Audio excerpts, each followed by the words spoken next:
Ada hal-hal dalam hidup yang tak pernah kita pertanyakan secara serius. Misalnya, kenapa kita bisa begitu marah saat tim sepak bola kesayangan kalah?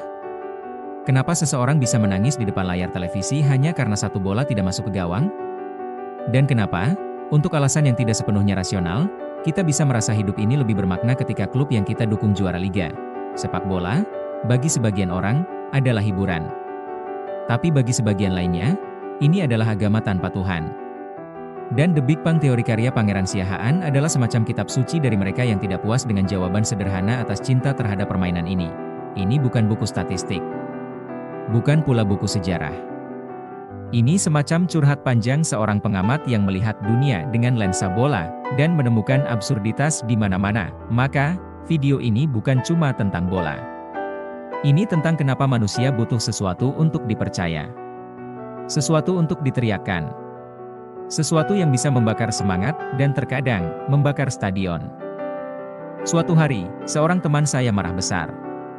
Alasannya sederhana, tim idolanya kalah karena penalti yang dia anggap tidak adil. Ia menolak makan malam, menyumpah-nyumpah wasit, dan mengutuk manajer yang, katanya, gak ngerti bola. Yang lucu, dia sendiri tidak pernah main bola di level profesional. Bahkan lari 5 keliling lapangan saja mungkin ngos-ngosan, tapi di situ letak keajaiban dan kegilaan dari sepak bola. Kita tahu bahwa itu hanya permainan. Tapi kita memilih untuk percaya bahwa ini lebih dari sekadar permainan. Kita investasikan emosi, waktu, uang, bahkan harga diri. Dan The Big Bang Theory dengan jenaka menampar wajah kita. Hei, kamu sadar gak sih? Kamu udah terlalu serius ngurusin sesuatu yang gak bisa kamu kontrol. Fanatisme sepak bola, kata Pangeran, adalah bentuk paling absurd dari cinta. Kita mencintai klub yang bahkan tidak tahu kita ada. Kita rela bertengkar di media sosial demi jersey yang tidak kita beli langsung dari toko resminya. Kita menganggap rivalitas sebagai perang salib, padahal para pemainnya bisa bertukar peluk di lorong ganti. Tapi justru di titik inilah sepak bola menjadi jujur. Ia memperlihatkan sisi manusia yang paling primitif, kebutuhan untuk merasa menjadi bagian dari sesuatu yang besar. Untuk merasa ada lewat sesuatu yang lebih besar dari diri sendiri. Bahkan kalau itu cuma hasil imbang 1-1 di tengah hujan deras, sepak bola adalah candu yang legal. Dan fanatisme, seperti yang Pangeran Siahaan tulis, adalah bentuk paling elegan dari kegilaan kolektif. Kita tahu ini tak masuk akal. Tapi justru karena itu, kita cinta. Kalau kamu pernah menyaksikan pertandingan sepak bola antara dua negara yang dulunya saling menjajah, kamu pasti paham. Ini bukan cuma soal bola. Ini soal harga diri. Soal sejarah. Soal identitas yang lama tertindas dan akhirnya punya panggung balas dendam. Walaupun hanya lewat 1 gol di menit 89. The Big Bang Theory mengangkat realitas ini dengan nada sinis tapi jujur. Di banyak negara, sepak bola adalah alat afirmasi identitas. Orang-orang menancapkan bendera, menyanyikan anthem, dan bersorak seolah kemenangan tim nasional adalah kemenangan eksistensial. Seolah-olah kalau menang, hidup mereka akan jadi lebih baik. Padahal, listrik tetap naik, bensin tetap mahal, dan gaji tetap UMR. Tapi begitulah sepak bola bekerja. Ia menawarkan pelarian. Di tengah hidup yang absurd, penuh kerja lembur dan deadline, sepak bola adalah dunia kecil yang bisa kita mengerti. Ada aturan. Ada durasi. Ada akhir. Dan paling penting, ada kemungkinan menang. Dalam hidup, kita bisa berusaha keras dan tetap gagal. Tapi di sepak bola, kita percaya bahwa semua bisa terjadi. Underdog bisa mengalahkan raksasa. Klub kampung bisa jadi juara. Dan itu memberi harapan, meski semu, Pangeran tidak pernah berpretensi memberi solusi. Ia cuma menunjukkan absurditasnya, dan membiarkan kita tertawa. Ia tahu bahwa mendukung tim nasional Indonesia, misalnya, adalah kegiatan spiritual yang penuh penderitaan. Tapi ia juga tahu, bahwa justru di situ letaknya keindahan. Sepak bola jadi tempat kita menggantungkan harapan, meskipun kita tahu harapan itu rapuh. Tapi manusia, katanya, memang butuh ilusi. Butuh ruang untuk percaya, walaupun untuk percaya pada hal yang tidak masuk akal. Ada jenis suara yang tidak berusaha meyakinkan, tapi justru karena itu terdengar tulus. Pangeran Siahaan menulis seperti itu, seperti teman nongkrong yang sedang ngedumel soal sepak bola, tapi tiba-tiba menamparmu dengan satu kalimat yang membuatmu mikir semalaman. Dalam The Big Bang Theory, Pangeran tidak sedang membangun otoritas. Ia tidak berusaha menjadi komentator objektif yang netral dan akademis. Justru sebaliknya, ia terjun ke kubangan subjektivitas, sebagai fans yang pernah kecewa, pernah marah, pernah berharap terlalu tinggi.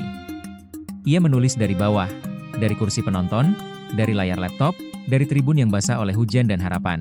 Dan di sanalah kita merasa dekat. Karena di balik semua leluconnya, kita mendengar suara generasi yang sudah terlalu sering dibohongi. Generasi yang dibesarkan dengan janji kemajuan, tapi bertumbuh di tengah PHK, resesi, dan inflasi. Generasi yang disuruh ikut pemilu biar perubahan terjadi, lalu melihat korupsi masih merajalela. Generasi yang diajari bahwa meritokrasi itu nyata, padahal kita tahu, yang kaya makin kaya, yang biasa-biasa ya tetap nyicil. Kita adalah generasi yang sulit percaya. Tapi entah kenapa, masih percaya pada sepak bola. Mungkin karena sepak bola tidak pernah berbohong. Ia tidak menjanjikan keadilan, tapi ia memperlihatkan kejujuran yang brutal. Kalau timmu kalah, ya kalah. Tidak ada eufemisme. Tidak ada spin dokter. Hanya papan skor yang diam. Tapi menyakitkan, dan Pangeran menangkap semua itu dengan gaya yang, anehnya, menyembuhkan. Ia menulis dengan kelelahan, tapi juga dengan cinta. Cinta yang tidak melambung seperti puisi, tapi justru menapak pada kenyataan. Cinta yang tahu betul, tim ini bikin frustrasi, tapi hidup akan lebih hampa tanpanya. Gaya menulis Pangeran juga mencerminkan semangat generasi yang hybrid, campuran antara cerdas dan malas, informatif dan sarkastik, politis tapi muak pada politik. Di satu sisi, kita tahu bagaimana dunia bekerja. Di sisi lain, kita tetap ingin percaya bahwa hal-hal remeh, seperti sepak bola, atau meme, atau lagu lama dari band indie 2000-an, masih punya daya menyelamatkan. Dan mungkin itu sebabnya buku ini bertahan. Karena di balik segala humor dan kekonyolannya, The Big Bang Theory bicara tentang bagaimana manusia tetap ingin mencintai, meskipun tahu, cinta itu tidak akan dibalas. Seperti supporter yang tetap datang ke stadion walau tahu timnya gak akan juara. Seperti kita, yang tetap percaya hidup bisa lebih baik. Walau tiap hari isinya berita buruk, saya pernah bertanya pada seorang teman, kenapa kamu tetap dukung tim yang selalu kalah? Dia tertawa sebentar, lalu jawab dengan serius, karena kalau mereka aja gak nyerah, kenapa gue harus nyerah? Jawaban itu sederhana, tapi kena. Kita sering mencari makna hidup di tempat-tempat B, agama, pekerjaan, pencapaian. Tapi kadang, justru di layar 14 inci dengan kualitas streaming seadanya Sarah, kita bisa menemukan sesuatu yang jauh lebih nyata. Sebuah pertandingan. Sebuah gol telat. Sebuah comeback yang tidak masuk akal.